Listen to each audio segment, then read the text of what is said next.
I'm Ali, I'm Deb. and we're the host of Connected Conversations, the podcast to help you find more ease, flow, and harmony in your life. Hey, I'm Ali. I'm with Deb, and we're so excited to talk about morning routines. I never thought I would actually see the day where I was excited to create a morning routine or ritual.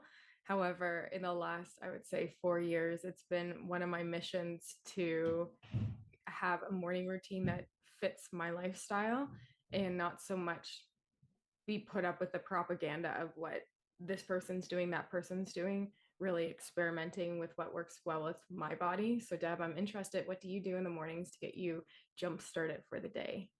I can relate to what you're saying on creating something for yourself that really works for you because I've worked with coaches and there's the 5 a.m. club and there's 6 a.m. clubs, whatever that looks like.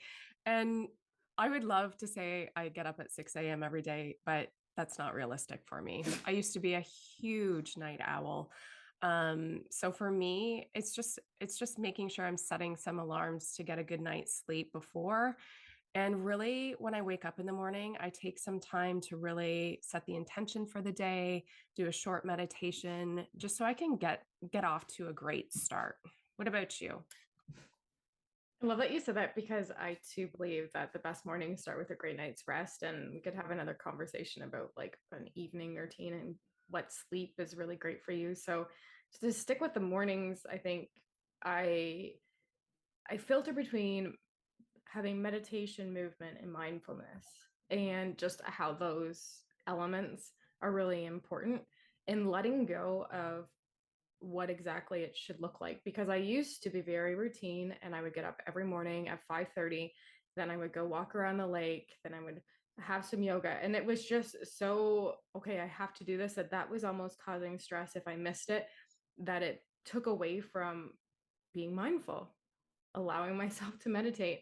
And I also look at the seasons, like we're coming into winter. Mhm. So I find with winter, it might be a slower morning. It's a really time to reflect, to start integrating maybe some of the lessons for the year. So I usually pick those elements and filter them through my day. So, for instance, this morning was very much starting with mindfulness and journaling just a page. And today I started with I'm so happy and grateful now that, and then just envisioning my life in the future forward, or sometimes it's gratitude. And then I did some movement, which was stretching and yoga. And it's really listening to my body and what works for me versus I have to do this because this is what XYZ is successful. And maybe that is for someone who likes to be very rigid in schedule. However, for myself, after practicing for 4 years of, okay, what actually works with me, it's understanding where my body is at and my rhythms, as well as like just essentials in my day that I have seen over time give me that extra motivation. So if it's mindfulness, like having that journal practice, set my intention and meditation, whether it's a guided or just sitting for 5 minutes and listening to what's coming through, and then some sort of movement inside, outside that gets my body going. I like that. I like that not having such a rigid schedule because I think this morning I was going to set my intentions, do my meditation, get some movement in, do my journaling. I combine gratitude and affirmations, Mhm. as well as setting intentions for, like you said, your future. And I had this schedule in my head of getting up and getting all that done and getting some exercise in. And then my son asked me to drive him to school. Mm. So it's like in one Kibosh. I'm like, what? No, I have this schedule, but I wasn't going to say no. So I guess being fluid in that, and I guess I'm lucky enough that I work from home, so I'm like, okay, well, I'll fit it in a bit later after some appointments and stuff like that. So I like that, not having such a structure, but still having an idea of what makes you or what makes your morning set you up for a great day. And I agree. I think journaling is one of them for me. I definitely notice when I stop journaling or if I've missed Mhm. it, how my day goes so differently and how I show up maybe just a little bit differently, not keeping that focus on what I'm working toward and what I want. So I really like that, being fluid, but still having an idea of what's important to set your day up for success.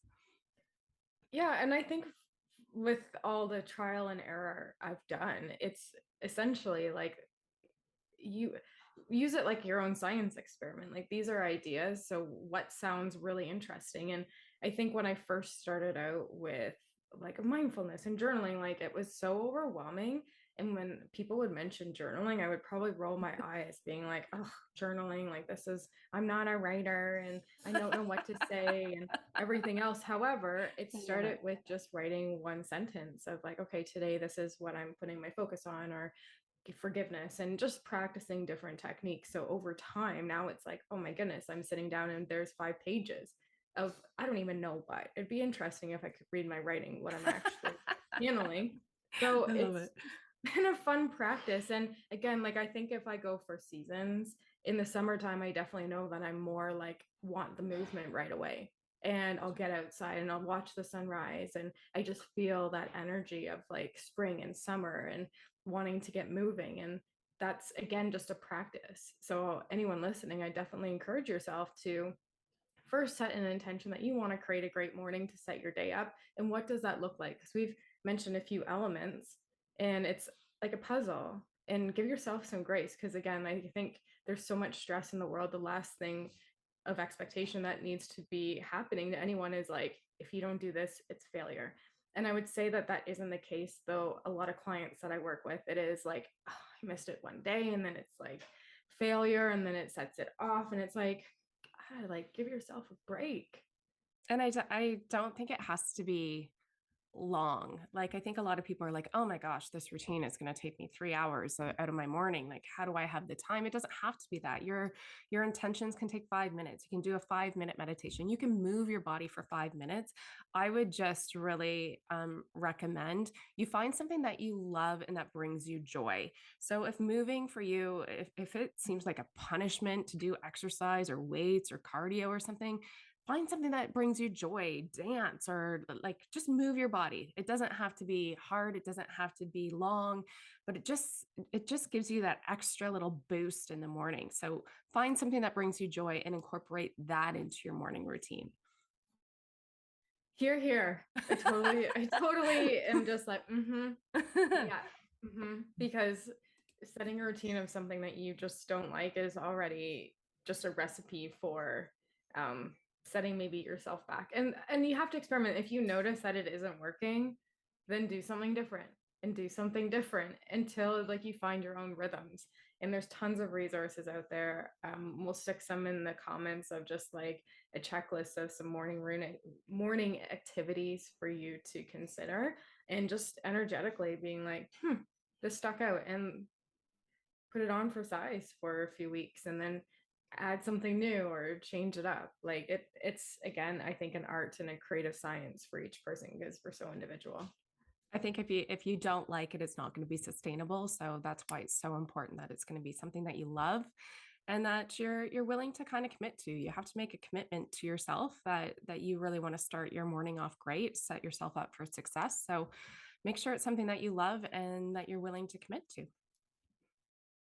And on that note, I hope you find some of our tips and tricks for setting up a morning routine that will help you. And we will see you next Thursday on another episode of Connected Conversations. Thanks for listening. If you enjoyed the show, please share with your friends and rate and recommend on iTunes or Spotify or wherever you get your podcasts. There will be links to more great resources in the description.